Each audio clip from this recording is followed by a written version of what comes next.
Hi, this is Tim of the 1916 Company. Welcome and thanks for logging on. If you love this watch, email us Mosso at the1916company.com for purchase pricing and availability questions about this watch. Today we're discussing a watch that was launched as you see it as a master chronometer in 2017. This is the Omega Speedmaster Racing Master Chronometer. So this is the Speedmaster racing dial with master chronometer certification, so that means caliber 9900.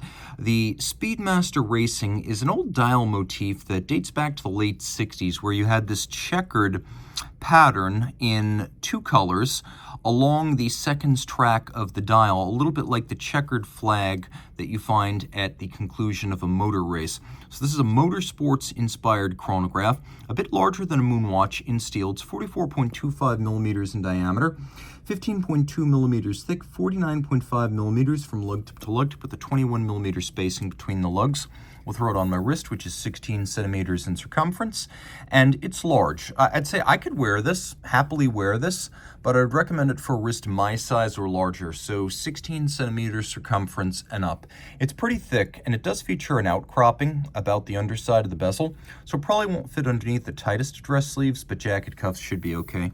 Here we've got a 70s style, or perhaps I should say automotive upholstery inspired, perforated calfskin strap, and that perforation featured on everything from automotive upholstery in high-performance cars to driving gloves, steering wheels, shift knobs, seats, and even synthetic straps on watches from the 70s. You could see that the interior is actually orange, so it has a little bit of a contrasting accent.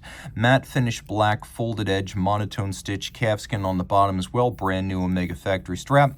We have a alternately polished and satinated clasp, twin trigger release. You must press them both to open it up.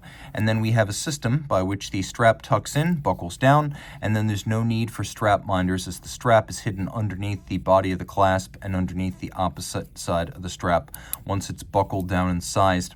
Familiar case, polish and satin, lyre-style lugs, so beveled inward and beveled outward.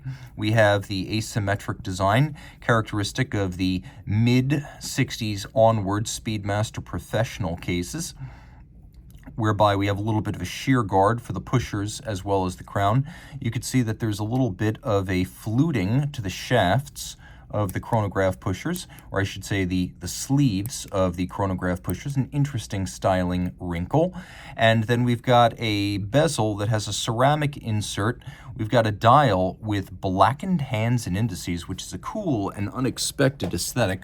We'll do a quick loom shot so you can see the watch dial is quite well loomed. At least the chrono seconds hand is visible.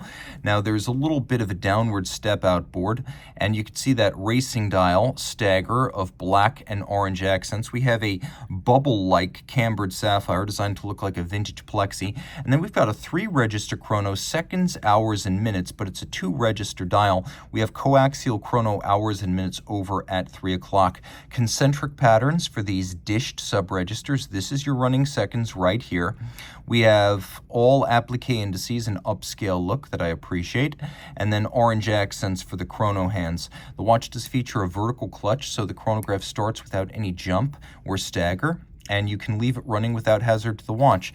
It also features a column wheel visible below a skeletonized bridge that makes it a very crisp watch to operate.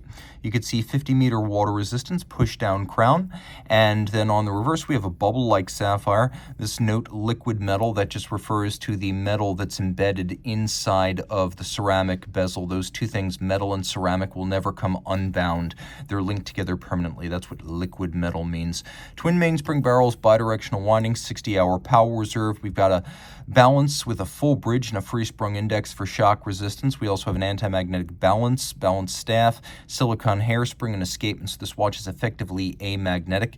Pivots on 54 joules, twin barrels to ensure a very flat torque curve from max to min power reserve, again 60 hours.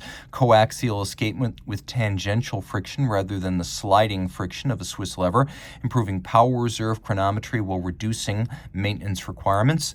We have the Master Chronometer certification. So the Master Chronometer certification, a fully cased up test of the watch in 6 positions, not 5, Also tests for winding efficiency, power reserve, water resistance, durability, and anti-magnetism. The METAS or Master Chronometer certification is what makes this version different than the previous Speedmaster Racing Chronograph, which looks very similar but is a little bit different. Finally, we have this metallic, almost, I would call it storm cloud gray dial with a very subtle radial sunburst design.